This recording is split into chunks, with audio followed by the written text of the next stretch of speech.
សួស្តីអ្នកទាំងអស់គ្នាថ្ងៃនេះគឺខ្ញុំនឹងចង់មកប្រាប់អំពីមុខវិជ្ជាត្រួសដែលខ្ញុំបានរៀននៅឆមាសទី2ឆ្នាំទី1នៅក្នុងសាលា Techno អញ្ចឹងខ្ញុំលើកតែមុខវិជ្ជា3យកមកនិយាយទេអ្នកទាំងអស់គ្នាដែលខ្ញុំត្រូវនិយាយឲ្យអ្នកទាំងអស់គ្នាស្ដាប់នៅក្នុងថ្ងៃហ្នឹងអូខេថ្នាក់ដំបូងរបស់ខ្ញុំគឺថ្នាក់ភាសាបារាំងដែលឆមាស1និងឆមាស2គឺយើងរៀន6ម៉ោងក្នុងមួយអាទិត្យដូចគ្នាអញ្ចឹងខ្ញុំ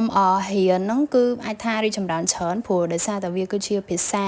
ដែលថ្មីសម្រាប់ខ្ញុំនៅក្នុងការរៀនខ្ញុំអាច enjoy ខ្ញុំអាចធ្វើខ្ញុំអាចរៀនពាក្យថ្មីហើយសប្បាយៗអ្នកទាំងអស់គ្នាជឿខ្ញុំថ្នាក់ទី2ហ្នឹងគឺថ្នាក់ IT អ្នកទាំងអស់គ្នាដែលខ្ញុំតែចាប់ផ្ដើមរៀននៅ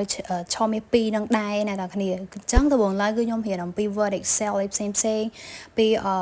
ការរក្សាឯកសារផ្សេងអញ្ចឹងណាដល់ពេលរៀនយូរទៅបាទខ្ញុំចូលដល់ទៅសេកូដទៅសេអីចឹងទៅហ្នឹងហើយគឺវាអាចនិយាយបានថាគឺជាមូលដ្ឋានគ្រឹះមួយសម្រាប់ពួកខ្ញុំនៅក្នុងការរៀនម៉ោង IT ហ្នឹងផងដែរតែតើជាមួយនឹងម៉ោង IT ហ្នឹងគឺខ្ញុំមានម៉ោងអនុវត្តផ្ទាល់និងម៉ោងមេរៀនអញ្ចឹងសរុបទៅវា4ម៉ោងអ្នកទាំងគ្នាអូខេម៉ោងបន្ទាប់របស់ខ្ញុំគឺតើតជាមួយនឹងគណូបច្ចេកទេសដែលយើងហៅថា design technique អីចឹងទៅហ្នឹងហើយគឺម៉ោងហ្នឹងគឺតើតជាមួយនឹងការគូររូបច្រើនដូច IT ដែរគឺមួយអាទិត្យហ្នឹងរៀន2ម៉ោងទេ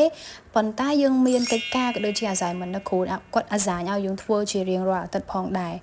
ទៅគឺអញនិយាយបានថាទាំងមានបញ្ហាហងទាំងសុបាយហងគឺវាលោកឡំចូលគ្នាណាតើគ្នាបីមុខខាងលើហ្នឹងគឺជាមុខវិជ្ជាដែលត្រួសឯណាតើគ្នាបើអាចខ្ញុំនឹងចេញវីដេអូខលនិយាយពីមុខវិជ្ជាផ្សេងទៀតឲ្យអ្នកនរគ្នាស្ដាប់ហើយ